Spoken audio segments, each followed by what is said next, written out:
আব্দুল আজিজ মুহাদ্দিসে দেহলভী রহমতুল্লাহি আলাইহি যেই ফতোয়া দিয়েছে ইংরেজ সরকারের বিপক্ষে যুদ্ধ করা ফরজ, আব্দুল আজিজের এই ফতোয়া মিথ্যা, এটা অসঠিক, এটা ঠিক নয়। নাউজুবিল্লাহ পড়ে। তাহলে ইংরেজ সরকার যেই তিনজন আলেমকে ক্রয় করে নিয়ে গেছে টাকা দিয়ে, তারা ইংরেজ সরকারের পক্ষেই ফতোয়া দিল। কি ফতোয়া? যে ইংরেজ সরকারের বিপক্ষে জিহাদ করা হারাম, এই ফতোয়া তারা দিল। আর আব্দুল আজিজ রহমতুল্লাহ আলাইহি বলছিলেন জিহাদ করতে হবে ফরজ। তাহলে আব্দুল আজিজের বিপক্ষে গেল কি গেল না? গেল। ভালো করে বুঝেন।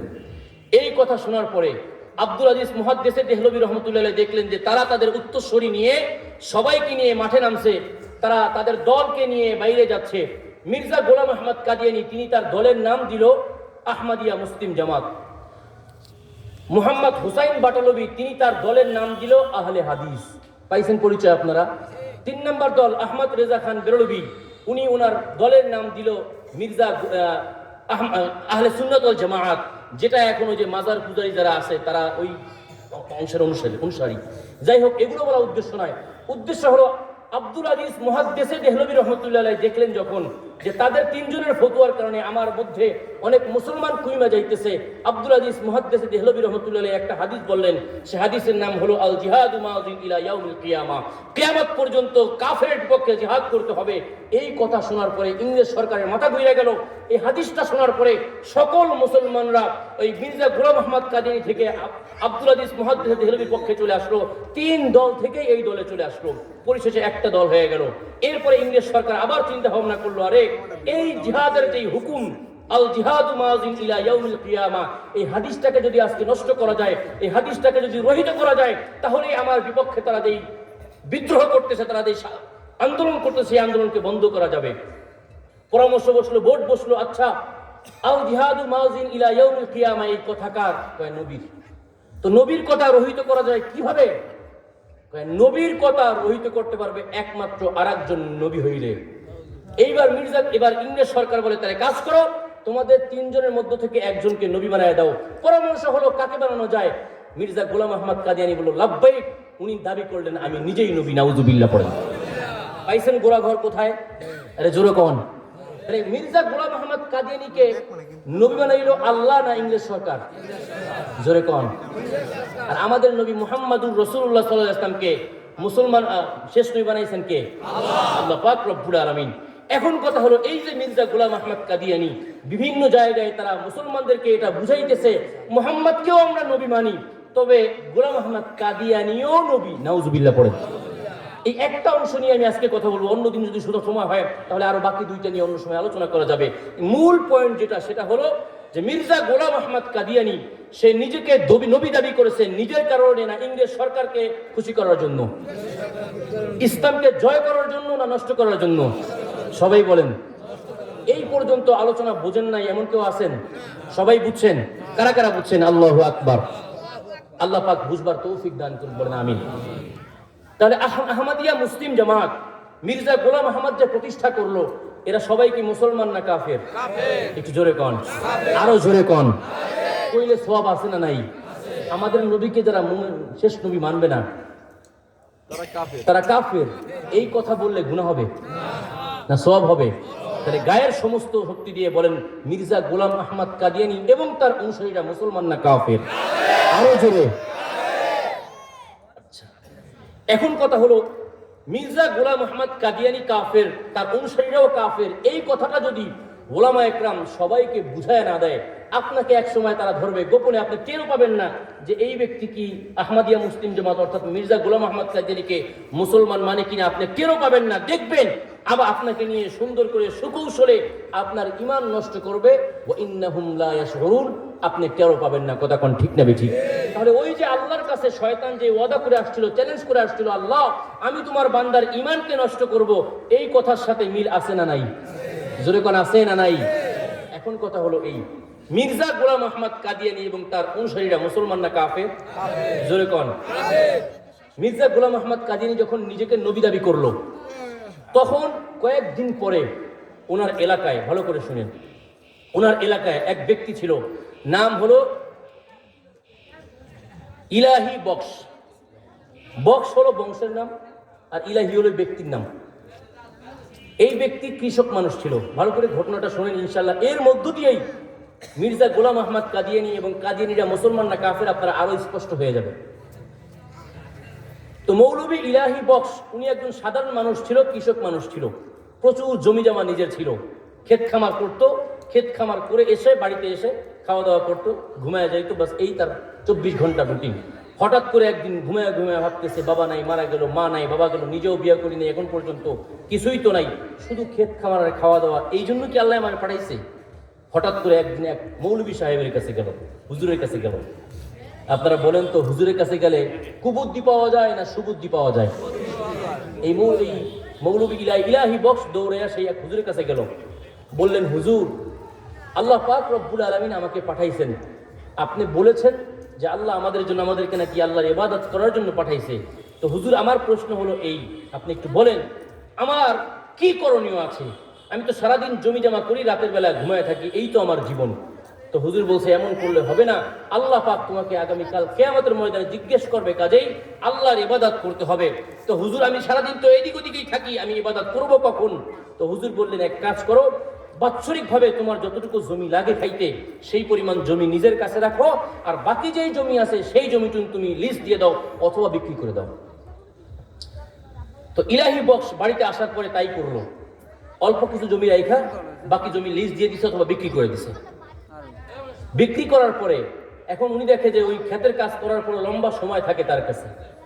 তো উনি আবার হুজুরের কাছে গেলেন, হুজুর বললেন যে শোনো, এখন তো অবসরে থাকো, তো এই লম্বা সময় তুমি এসে এসে এসে আমার কাছ থেকে কোরআন শরীফকে সই করে নিও। সুবহানাল্লাহ পড়েন। নামাজ ভাঙ্গার কারণ 19টি, কয়টি? এর মধ্যে প্রথম কারণ কি? অশুদ্ধ পড়া। তাহলে আমরা মুসলমান যারা আছি কেন বুঝতে চান না বাবারা? আপনারা সবাই আমরা জানি নামাজ ভাঙ্গার কারণ 19টি, নামাজে অশুদ্ধ পড়া, এটা সবাই জানি, কিন্তু কেউ প্রস্তুত নাই শুদ্ধ করার জন্য, ঠিক না ঠিক? তো মৌলভী ইলাহি বক্স সে চিন্তা করলো আমি তো নামাজ পড়বো, কিন্তু নামাজ পড়বো কিভাবে? কোরআন তো জানি না, পড়তে যা জানি শুদ্ধভাবে জানি না, সুতরাং তার কাছে যাওয়া দরকার। মৌলভী সাহেবের কাছে গিয়ে আস্তে আস্তে আস্তে আস্তে সে কোরআন শরীফ শুদ্ধ করে খতম দিয়ে ফেলছে। সুবহানাল্লাহ। এরপরে চিন্তা করলেন এখনো তো আমার কাছে অবসর সময় আছে, আমি কি করব? কোরআন শরীফ শেখার পরে আবার হুজুরের কাছে গিয়ে মাওলানা লাইনের কিছু কিতাব পড়লেন। ওই জামানার মৌলভী এই জামানার আলেমের চাইতেও বেশি জানতো, কথা ঠিক নেবে ঠিক? তো পড়তে পড়তে ইলাহি বক্স এক পর্যায়ে মৌলভী লেভেল পাস করে মৌলভী পাস করে ফেললো। সুবহানাল্লাহ। আলেমের দরবারে গেলে লাভ আছে না নাই? জোরে কোন আছে না নাই? আল্লাহ পাক বুঝবার তৌফিক দান করুক, জোরে কোন আমিন। তো ইলাহি বক্স যে এলাকায় ছিল, ওই এলাকার যে ইমাম সাহেব ছিল হঠাৎ মারা গেছে। মারা যাওয়ার পরে এলাকার সব মানুষ চিন্তা করলো ইমাম পাবো কোথায়?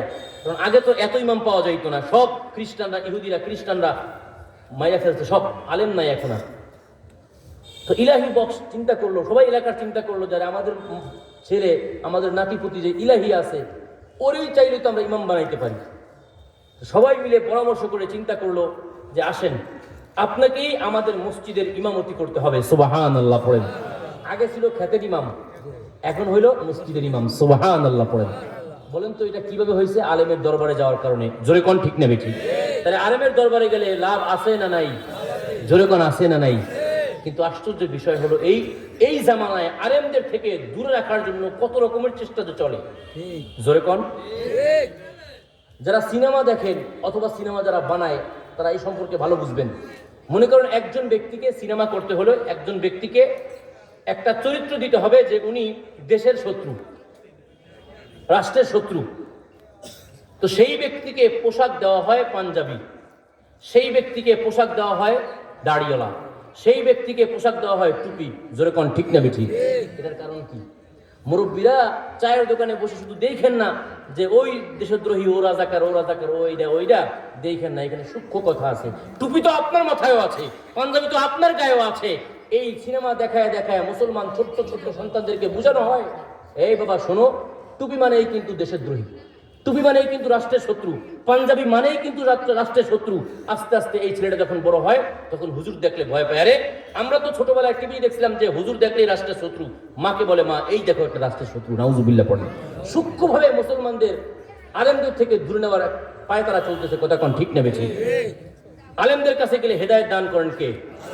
আল্লাহ পাক এই জাতিকে বুঝবার তৌফিক দান করুক, জোরে কোন আমিন।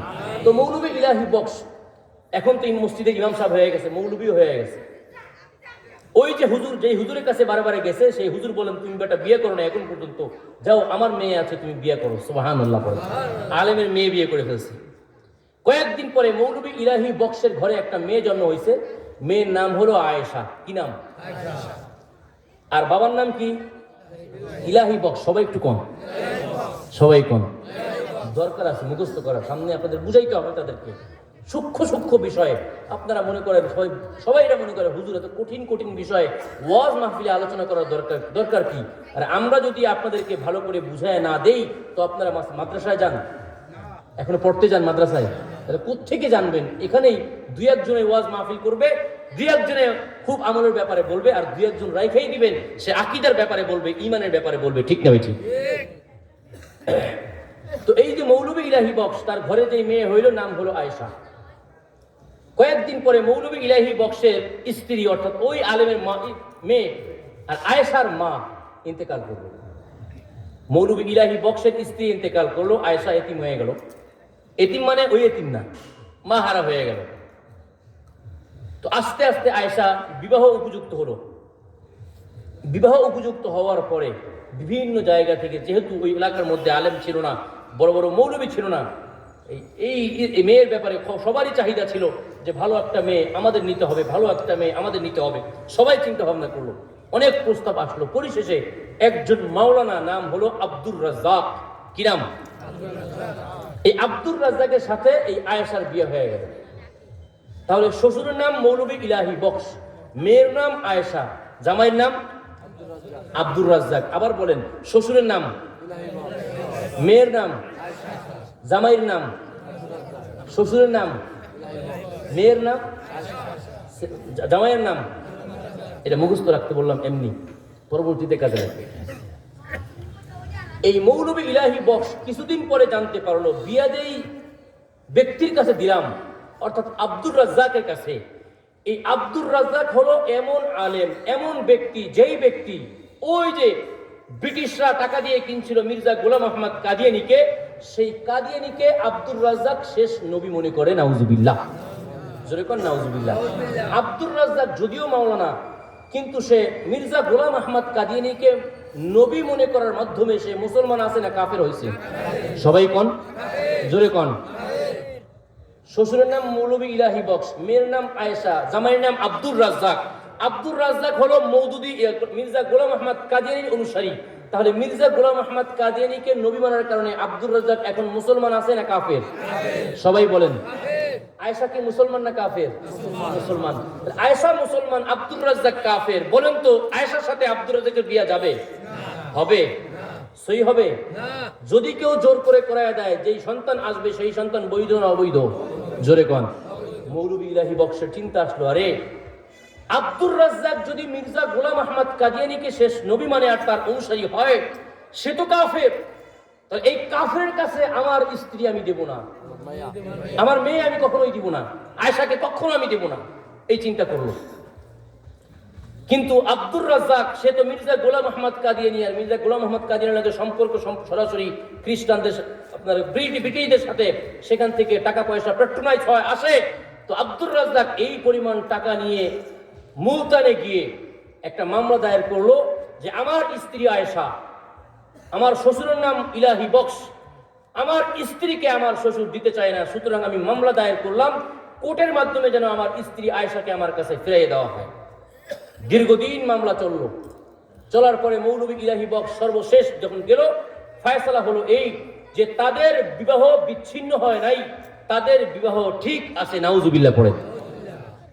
কারণ হলো এই, ওই সময় তখনও পর্যন্ত স্পষ্ট হয় নাই যে মির্জা গোলাম আহমদ কাদিয়ানী না মুসলমান, এটা সবার কাছে এরকম স্বীকৃত ছিল না। বিশেষ করে কোর্টের মধ্যে এটা স্বীকৃত ছিল না, যার কারণে কোর্ট ফয়সালা দিছে যে না, মির্জা গোলাম আহমদ কাদিয়ানীকে নবী মনে করলে সেই ব্যক্তির ঈমান যাবে না। নাউজুবিল্লাহ পড়ে। আর যদি ঈমান না যায় তো মুসলমান আছে, আয়েশাও মুসলমান, বিবাহ তো হতেই পারে। কিন্তু মৌলবী ইলাহি বক্স সে তো ইলম পেয়েছে, সে চিন্তা করল যে কোনোভাবেই সম্ভব নয়, আমার মেয়েকে আমি দুই টুকরা করে ফেলে দেব, কিন্তু আব্দুর রাজ্জাকের কাছে দেওয়া যাবে না। মামলা রায় হলো আব্দুর রাজ্জাকের পক্ষে, মৌলবী ইলাহির বিপক্ষে। মৌলভী ইলাহি বক্স ওই সময় মুলতান ছেড়ে বাহাওয়ালপুর, ওই সময় সুপ্রিম কোর্ট, সেই সুপ্রিম কোর্টে আবার নতুন করে আপিল করলেন। গিয়ে বললেন, মহামান্য আদালত, আমার মেয়ে মুসলমান, আমার মেয়ে মুহাম্মদুর রাসূলুল্লাহ সাল্লাল্লাহু আলাইহি ওয়াসাল্লামকে শেষ নবী মানে, আর আমার যেই জামাই আব্দুর রাজ্জাক, সে নবীকে মুহাম্মদকে শেষ নবী মানে না, বরং সে গোলাম আহমদ কাদিয়ানীকে শেষ নবী মনে করে। আর আমরা মনে করি যে ব্যক্তি মির্জা গোলাম আহমদকে নবী মানবে, শেষ নবী মানবে, সেই ব্যক্তি মুসলমান না কাফের। আমার মেয়ে মুসলমান, আব্দুর রাজ্জাক কাফের, সুতরাং এই দুইজনের বিবাহ হতে পারে না, এজন্য আমি আমার মেয়েকে দিতে রাজি নাই। ওদিক থেকে আব্দুর রাজ্জাক প্রচুর পরিমাণে টাকা পয়সা এনে বাহাওয়ালপুরের আদালতে ঢাললো।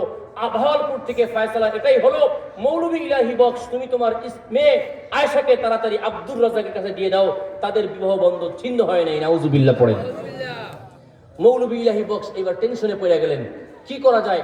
আবার আপিল করলেন, দ্বিতীয়বার আবার ফয়সালা হলো, তিনবার আপিল করলেন, তিনবার ফয়সালা হলো যে তাড়াতাড়ি করে আব্দুর রাজ্জাকের কাছে তোমার মেয়েকে দিয়ে দাও। মৌলভী ইলাহি বক্স চিন্তায় পড়ে গেল, আরে এত কষ্ট করে হালাল খাইলাম, আমার মেয়েটাকে কেউ দেখে নাই, আজ পর্যন্ত পদ্মায় রাখলাম, এত কষ্ট করে আমার মেয়েটাকে পদ্মায় রাখলাম, এখন একজন কাদিয়ানীর কাছে দিয়ে তাকে সারা জীবন জিনা করার গুনাহ করাবো, এটা আমি পারবো না। আল্লাহর দিকে তাকাইলেন। আপনারা বলেন তো, যখন কোনো কোর্টের ফয়সালা হয় না, কোনো দুনিয়ার কেউ নাই, তখন ওই ব্যক্তির কাছে থাকেন কে? জোরে কন, আরো জোরে কন, আল্লাহ। আল্লাহ পাক রব্বুল আলামিন তার ডাকে সাড়া দিলেন। উনি বললেন, আল্লাহ, সারা জীবন হালাল খাওয়ার ইচ্ছা করেছি, সারা জীবন হালাল পথে চলার ইচ্ছা করেছি, আমার মেয়েটাকে আমি পদ্মায় রাখছি। আল্লাহ, তোমার জন্য আমি আমার মেয়েকে সতী রাখছি, এখন তুমি আমার এই মেয়েকে তুমি হারাম কাজে লিপ্ত করবা, আমি তোমার জিনিস তোমার কাছেই সুপর্দ করলাম। ওই মৌলভী ইলাহি বক্স কোর্ট থেকে মাথা নিচের দিকে দিয়ে বের হয়ে গেল। আইসাই দেখে অনেক মানুষের ভিড়। জিজ্ঞেস করলেন, ভাইরা আপনারা এখানে ভিড় কেন করেছেন?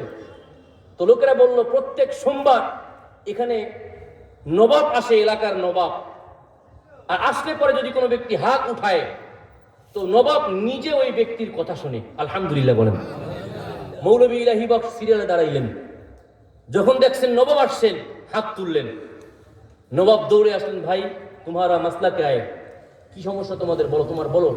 তো উনি বললেন, মহামান্য, আমি আমার মেয়েকে ছোটবেলা থেকে খুব ধর্মের উপর পড়াশোনা করাইছি, ধর্মের উপর রাখছি, পদ্মা প্রতিটা করাইছি, তাকে খুব ভালো রেখেছি, কিন্তু দুর্ভাগ্যক্রমে এমন এক ব্যক্তির সাথে আমার মেয়েটার বিয়ে হয়েছে, যেই ব্যক্তি কাফের, যে ব্যক্তি মির্জা গোলাম আহমদ কাদিয়ানীকে শেষ নবী মনে করে, আমাদের মুহাম্মদুর রাসূলুল্লাহকে শেষ নবী মনে করে না। এই জন্য প্রথমে আমার যে জামাতা, সে আমার মুলতানে সে মামলা করেছিল, সেটা এখানে এসে আপিল হয়েছে, তিনবার ফয়সালা দিয়েছে কোর্ট। চিফ জাস্টিস যিনি আছেন, প্রধান বিচারপতি, সে বলছে বিবাহ বন্ধন ছিন্ন হয় নাই, সুতরাং আয়েশাকে নাকি তার কাছে দিতে হবে। মহামান্য নবাব, আপনার কাছে বলি, আপনি আমার বিষয়টা একটু দেখেন, বলেন তো, যার কেউ নাই তার কে আছে? জোরে কোন। আল্লাহ পাক রব্বুল আলামিন সঙ্গে সঙ্গে নবাবের মাথায় এটা দিয়ে দিল, দেখো তুমি এটা। সঙ্গে সঙ্গে নবাব চিফ জাস্টিসকে দেখাইলেন, প্রধান বিচারপতিকে দেখালেন, এই ব্যক্তির ব্যাপারে কি ফয়সালা করেছো? এবার প্রধান বিচারপতি বলতেছেন, মহামান্য নবাব সাহেব, এই যে ব্যক্তি, সে দাবি করতেছে আব্দুর রাজ্জাক নাকি কাফের হয়ে গেছে। মির্জা গোলাম আহমদ কাদিয়ানীকে যদি মুসলমান দাবি না করে, সে নবী দাবি করে এবং সেই নবী দাবির বিশ্বাস করে, তাহলে ওই ব্যক্তি নাকি কাফের হয়ে যাবে, এই ব্যক্তি বলতেছে। এই জন্য আমরা পিছনের সকল ইতিহাস থেকে দেখলাম, কোরআন হাদিস থেকে দেখলাম যে মির্জা গোলাম আহমদ কাদিয়ানীকে নবী মানলে কাফের হবে না। নাউজুবিল্লাহ পড়ে। নবাব এবার ধমক দিয়ে বললেন, তুমি কি এই লাইনে পড়াশোনা করেছো? বিচারপতি বললেন যে না। তুমি এই লাইনে পড়াশোনা করো নাই, তুমি এই লাইনে পণ্ডিতি করতে গেলা কেন? আল্লাহু আকবার বলেন। যার কেউ নাই তার কে আছে? আমাদের সমাজে অনেক পাওয়া যায়, ইমাম সাহেবের উপরে আঙ্গুল তোলে, আছে না নাই? এই কিচ্ছু করে নাই, সারা জীবন এদিক সেদিক ঘুরছে, এখন বাংলা একটা বুখারী পইরা এখন ইমাম সাহেবের ভুল ধরে, আছে না নাই? আল্লাহ পাক হেদায়েত দান করুক, জোরে কোন আমিন। তো এরপরে নবাব বললেন, ডাকো, প্রধান বিচারপতিকে ডাকো। ডাকার পরে বললেন, ফয়সালা হলো এই যে মির্জা গোলাম আহমদ কাদিয়ানীর পক্ষে, আব্দুর রাজ্জাকের পক্ষে, যেহেতু বিষয়টা ধর্মের এবং এটাকে বাহাস করতে হবে, এটার মাধ্যমে চুলচেরা বিশ্লেষণের মাধ্যমে দেখতে হবে আব্দুর রাজ্জাক কাফের হইল কিনা। সুতরাং আব্দুর রাজ্জাক, তোমার দায়িত্ব হলো তোমার পক্ষে যত আলেম আছে সব আলেম রাখবা, আর মৌলভী ইলাহি বক্স তোমার পক্ষে যত আলেম আছে তুমি সব রাখবা। মৌলভী ইলাহি বক্সের অন্তরটা ভরে গেছে, সুবহানাল্লাহ। আব্দুর রাজ্জাক দুইজন আলেমকে ভাগ করলেন। কয়জন আলেম? একজন ব্যক্তির নাম জামাল উদ্দিন বক্স, কি নাম? দ্বিতীয় ব্যক্তির নাম নজির আহমদ। জামাল উদ্দিন বক্স এবং নজির আহমদ এমন আলেম ওই জামানায় ছিলেন, এই দুইজনের সামনে কোনো আলেম কুলাইতে পারতো না, কথা বলার সাহস পাইতো না, এমন আলেম। কিন্তু ওই যে ইংরেজের টাকা খেয়া ওই লাইনে চলে গেছে, ঠিক না ঠিক? এটা প্রত্যেক জামানায় থাকবে, প্রত্যেক জামানায় থাকবে। কিছু টাকা টুকা পাইলে তার পক্ষে কথা হবে, আলেম হোক গায়রে আলেম হোক, ঠিক না ঠিক? আল্লাহ হেদায়েত দান করুক এই জাতিকে, জোরে কোন আমিন। কত কথা বলতে পারি না, মুখ খুইলা ভিতরে জমা হয়ে থাকে।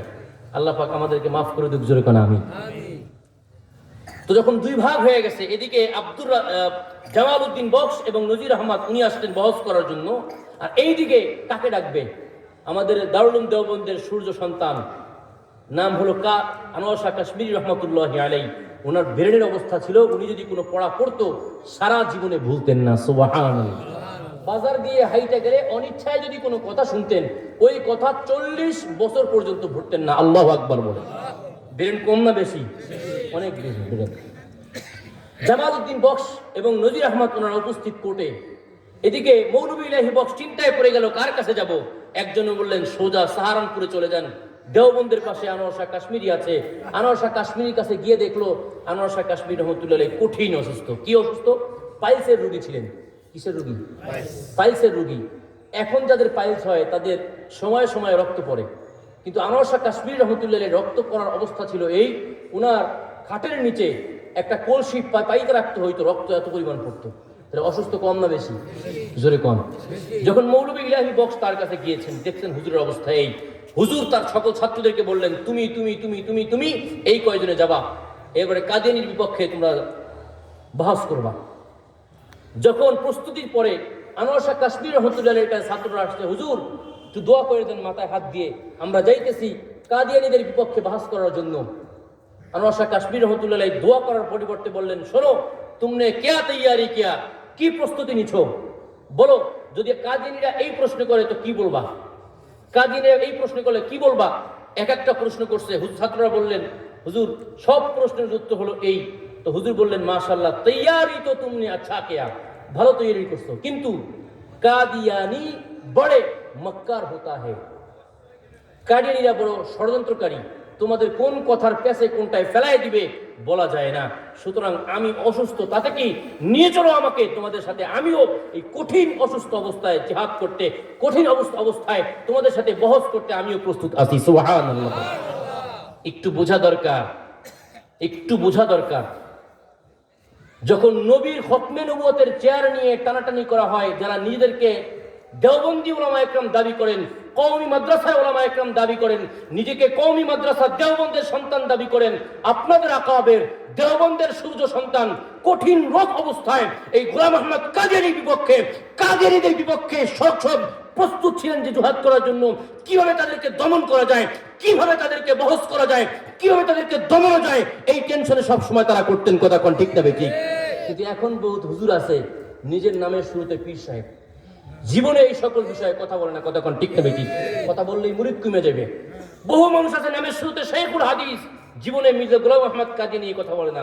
আল্লাহ রাসূলের খতমে নবুয়তের চেয়ার নিয়ে টানাটানি করতেছে, কোনো কথা বলে না। কোন ঠিক না বেঠিক? আল্লাহ পাক এই জাতিকে হেফাজত করুক, জোরে কোন আমিন। আনোয়ার শাহ কাশ্মীর রহমতুল্লাহ চলে গেলেন ওই স্পোর্টে। যখন ওখানে গিয়েছে, আপনারা কথা বুঝতেছে আমার, বাহাস করার জায়গায়, তো আনোয়ার শাহ কাশ্মীর রহমতুল্লাহ পিছনে যেহেতু অসুস্থ, রক্ত পড়ে, পিছনে এক জায়গায় বসে গিয়েছে। জিয়া পিছনে যখন বসে গিয়েছে, ওখান থেকে আনোয়ার শাহ কাশ্মীর রহমতুল্লাহ দেখতেছেন যে কি হচ্ছে। জজ সাহেব প্রধান বিচারপতি বসা, এবং এই পাশে জামাল উদ্দিন বক্স, নজির আহমদ দুইজন বসা, এই পাশে আর আনোয়ার শাহ কাশ্মীর রহমতুল্লাহ ছাত্ররা বসা। আনোয়ার শাহ কাশ্মীরি ছাত্রই মানে আমাদের পক্ষ, ঠিক না ঠিক? হ্যাঁ, তাহলে একটু মজা লাগবে বলতে, কারণ এরা যদি আমাদের পক্ষে হয় আর নিজেদের পক্ষে যদি জয় হয়ে যায়, তাহলে কেমন যেন আমরাই জিতে যাবো। কথা ঠিক না ঠিক? তো এই পক্ষ থেকে প্রশ্ন করা হয় আনোয়ার শাহ কাশ্মীর রহমতুল্লাহ, অর্থাৎ আমাদের দল থেকে উত্তর দেওয়া হয় এই প্রশ্নের জবাব এই। পরিশেষে অনেক লম্বা চূড়া আলোচনা করার পরে, এখানে লম্বা চূড়া আলোচনা আছে, সময় সংক্ষেপ, হয়তোবা সিগন্যাল চলে আসতে পারে। লম্বা চূড়া আলোচনা করার পরে পরিশেষে আনোয়ার শাহ কাশ্মীর রহমতুল্লাহ অর্থাৎ আমাদের দল থেকে একটা হাদিস দেওয়া হয়েছে যে আমার নবী বলেছেন, আনা খাতামুন নবিয়্যিন লা নবিয়্যা বা'দি, আমি হলাম শেষ নবী, আমার পরে অন্য কোনো নবী নাই। আপনারা বলেন, আমি হলাম শেষ নবী, আমার পরে অন্য কোনো নবী নাই। এই কথাটা বলার পরে একজন জামালউদ্দিন বক্স হাত তুললেন, আমার কথা বলার আছে। কি? এই যে তারা যে হাদিসটা বলল, আমি সর্বশেষ নবী, আমার পরে কোনো নবী নাই, এই হাদিসটা হলো জয়ীফ জাল হাদিস। নাউজুবিল্লাহ পড়েন। আসলে কি জাল না শক্তিশালী হাদিস? সহিহ হাদিস, কিন্তু ওনারা বলতেছেন জাল। এই আমাদের পক্ষ থেকে একজন বলতেছে, এই মিয়া আপনি জাল পাইলেন কোথায়? এত বড় কথা কইেন না, এই পক্ষ থেকে বড় কথা বললেন না। আপনাদের উস্তাদ ইমামে গজালি রহমাতুল্লাহি আলাইহি তিনি তার কিতাবের মধ্যে লিখছে, আনা খাতামুন নবিয়্যিন লা নাবিয়্যা বা'দি, আমি সর্বশেষ নবী, আমার পরে কোনো নবী নাই। অমুক কিতাবের অমুক পৃষ্ঠায় তিনি এই কথা বলছে। সুতরাং তোমাদের আকাবের, তোমাদের উস্তাদরাই বলছে এই হাদিস জয়ীফ। সুতরাং নবী মুহাম্মদ শেষ নবী নয়, বরং মির্জা গোলাম আহমদ কাদিয়ানী শেষ নবী। নাউজুবিল্লাহ পড়েন। এই দল জিততে গেছে প্রায়। এই পক্ষ থেকে কোনো কথা বলতে পারে না। আমার ওস্তাদ যদি একটা কথা বলে ফেলে, আমার কথা বাকি থাকবে? এখন ওনারা চিন্তা করছে আমার ওস্তাদ তো বলে ফেলছে, ওস্তাদ যদি এই কথা বলে আমাদের সবচেয়ে বড় দলিল এই, তাহলে আমাদের তো কোনো কথা থাকে না। পিছন থেকে ইমামুল আসর আনোয়ার শাহ কাশ্মীর রহমতুল্লাহ আলাইহি হাত তুলছেন। এদিক থেকে জজ সাহেব ফয়সালা দিবে যে ওই যে মৌলভী ইলাহি বক্সের মেয়ে আয়েশাকে তাড়াতাড়ি আব্দুর রাজ্জাকের কাছে দাও। কেন? এই আব্দুর রাজ্জাক কাফের হয় নাই, এই ফয়সালা দিবেন। এমন সময় আনোয়ার শাহ কাশ্মীরি হাত তুলছে, সুবহানাল্লাহ। হাত তুলে বলছে, হযরত মেরা ভি কোই তাকরীর হ্যায়, আমারও কিছু বলার আছে, যদি সুযোগ দেন তাহলে বলবো। আনোয়ার শাহ কাশ্মীরি বললেন, এই যে জামালউদ্দিন বক্স কথাটা বলল যে ইমাম গজালি রহমতুল্লাহি আলাইহি এই কথা বলেছেন যে হাদিসটা জয়ীফ, আসলে এই কথাটা সম্পূর্ণ মিথ্যা, উনি মানহাট করেছে। আপনি আনেন ইমাম গজালি রহমতুল্লাহ আলাইহি কিতাবটা, এত নম্বর পৃষ্ঠা খোলেন। কিতাব আনা হলো, প্রধান বিচারপতির কাছে দেওয়া হলো। এরপরে বিচারপতি খুলে খুলে দেখেন, আনোয়ার শাহ কাশ্মীরি বললেন 396 পৃষ্ঠা খোলেন। এরপরে 6 নম্বর লাইনে দেখেন লেখা আছে, যে ব্যক্তি এই হাদিসকে দুর্বল মনে করবে সেই হলো অসহি, সেই ব্যক্তি দুর্বল। ঠিক না বেঠি? কাজেই এই যে জামালউদ্দিন বক্স সে কিন্তু মিথ্যা কথা বলছে। আসলে ইমাম গজালি রহমতুল্লাহ আলাইহি বলছেন যে নবী, আমাদের নবী শেষ নবী, তারপরে অন্য কোনো নবী নাই, এ কথাই সহি। তারপরে অন্য কোনো ব্যক্তি নবী দাবি করলে ওই ব্যক্তি ভণ্ড, প্রতারক, কাফের। ঠিক না বেঠি? আনোয়ার শাহ কাশ্মীর রহমতুল্লাহ যখন এই কথা বলছেন, তো এই প্রধান বিচারপতি অবাক হয়ে গেলেন, হুজুর মুরব্বী মানুষ আপনি, আর এই কিতাবের নাম কোত্থেকে জানলেন, আর পৃষ্ঠা নাম্বার কোত্থেকে জানলেন, লাইন নাম্বার কিভাবে জানলেন? तो हुजूर बोलছেন, शायद आज से 20 या 30 साल पहले एक दफा देखा था मैंने। সুবহান আল্লাহ। একবার 20-30 বছর আগে একবার দেখছিলাম বইটা, ওটা আমার মনে আছে। আর আল্লাহ পাক আমাকে এমন নিয়ামত দিয়েছেন, একবার দেখলে কখনো ভুলি না। সুবহান আল্লাহ। এই কথা পরে যখন জামালউদ্দিন বক্স কথা বলতে যাবে, এমন সময় প্রধান বিচারপতি আঙ্গুল দিয়ে থামাই দিয়েছে, নামো তুমি, তুমি মিথ্যাবাদী, তোমার মিথ্যা প্রমাণ হয়েছে, সুতরাং তুমি একটা কথা বলবে না, চুপচাপ বসো। বসাই দিয়া এরপরে আনোয়ার শাহ কাশ্মীরি রহমতুল্লাহ আলাইহি বলেন, হযরত যদি অনুমতি থাকে তাহলে আমি কিছু বলবো। আনোয়ার শাহ কাশ্মীরি বললেন যে আমি আমাদের পক্ষে কিছু দলিল দিতে চাই। আনোয়ার শাহ কাশ্মীরি দলিল দেওয়া শুরু করলো, ছাত্রদেরকে ইশারা করলো, আমি যেই কিতাব বলবো সেই কিতাব খুলবা, পৃষ্ঠা নাম্বার খুলবা, এরপরে জজ সাহেবকে দেখাবা। আনোয়ার শাহ কাশ্মীরি রহমতুল্লাহ আলাইহি প্রথমে তাফসীরের সিরিয়াল বললেন, রাসূল পাক সাল্লাল্লাহু আলাইহি ওয়াসাল্লামের জামানার পরেই সাহাবীদের জামানা, তাফসিরে আব্দুল্লাহ ইবনে আব্বাস থেকে শুরু করে এরপরে তাফসিরে মুজাহিদ, প্রত্যেক জামানার তাফসির, প্রথম শতাব্দীর তাফসির খুলে বললেন। আনোয়ার শাহ কাশ্মীরি বললেন, ওই কিতাবটা খোলো, জজ সাহেবের সামনে দাও, এত নম্বর পৃষ্ঠা খুলে দেখাও, যে ব্যক্তি আমাদের নবী মুহাম্মদুর রাসূলুল্লাহকে শেষ নবী মানবে না ওই ব্যক্তি কাফের। দ্বিতীয় শতাব্দীর তাফসির দেখাও, তৃতীয় শতাব্দীর তাফসির দেখাও, চতুর্থ শতাব্দীর তাফসির দেখাও, এভাবে 13 শতাব্দী পর্যন্ত এই সকল শতাব্দীর তাফসিরগুলো দেখাও। হাদিসের কিতাব আনো, বুখারী আনো, মুসলিম আনো, তিরমিজি আনো, আবু দাউদ আনো, নাসাই আনো, সব কিতাবগুলো খুলে খুলে জজ সাহেবকে দেখাও, এত নম্বর পৃষ্ঠায় আছে, যে ব্যক্তি মুহাম্মদুর রাসূলুল্লাহকে শেষ নবী মানবে না ওই ব্যক্তি কাফের। আকীদার কিতাব আনো, প্রথম শতাব্দীর কিতাব খোলো, সমস্ত কিতাবগুলোর নাম বলে বলে আনোয়ার শাহ কাশ্মীরি রহমতুল্লাহ আলাইহি কিতাবের নাম, পৃষ্ঠার নাম, এইভাবে 1 ঘন্টা 2 ঘন্টা নয়, লাগাতার 5 ঘন্টা পর্যন্ত কিতাবের নাম বললেন, পৃষ্ঠা নাম্বার বললেন, লাইন বললেন, আর জজ সাহেবকে বললেন, আমার নবীর পরে যে ব্যক্তি নবী দাবি করবে নিঃসন্দেহে তারা কাফের, নিঃসন্দেহে তারা কাফের, নিঃসন্দেহে তারা কাফের। কথা কোন ঠিক না বেঁচে? জজ সাহেব তখন ফয়সালা দেন নাই, কারণ ইংরেজদের পক্ষ থেকে টাকা আছে। ওই সময় ফয়সালা হইল না, 1932 সন 1933 সনে আনোয়ার শাহ কাশ্মীর রহমতুল্লাহ ইন্তেকাল করলেন। তারপরে তার আব্দুল ওয়াফা নামক এক ছাত্র, সেই ছাত্র 35 সালে গিয়ে বাহাউল সেই সুপ্রিম কোর্টে, আজও পর্যন্ত সেই সুপ্রিম কোর্টে সেই ফতোয়া টানানো আছে, লেখা আছে মির্জা গোলাম আহমদ কাদিয়ানী এবং তার অনুসারীরা সবাই কাফের, কোন রকম ব্যাখ্যা ছাড়া কাফের। তাদেরকে যারা কাফের মনে করবে না তারাও কাফের, কথা কোন ঠিক না বেঠে? কাজেই বাংলাদেশে যে সকল কাদিয়ানীরা আছে তারা মুসলমান না কাফের? আরে জনগণ কাফের না মুসলমান? এখন কথা হলো এই, আমরা মাননীয় সরকারের কাছে আমাদের আবেদন করার, দাবি জানানোর অধিকার আছে না নাই? আসতে কইল শুনলে সমস্যা আছে। আবেদন করার অধিকার আছে না নাই? আমরা এই যে কত বছর যাবত চিল্লাইতেছি, কাদিয়ানীদেরকে আপনারা কাফের ঘোষণা করেন। কাফের কাফের কাদিয়ানীরা, নবীর পরে নবী নাই সংসদে, এই একটা স্লোগান আমরা সবাইকে বুঝাই আসলাম। পরিশেষে আমরা সরকারের কাছে দাবি জানাইলাম, মেহেরবানি করে একটু কাফেরটা ঘোষণা দিয়ে দেন। ফায়দা কি?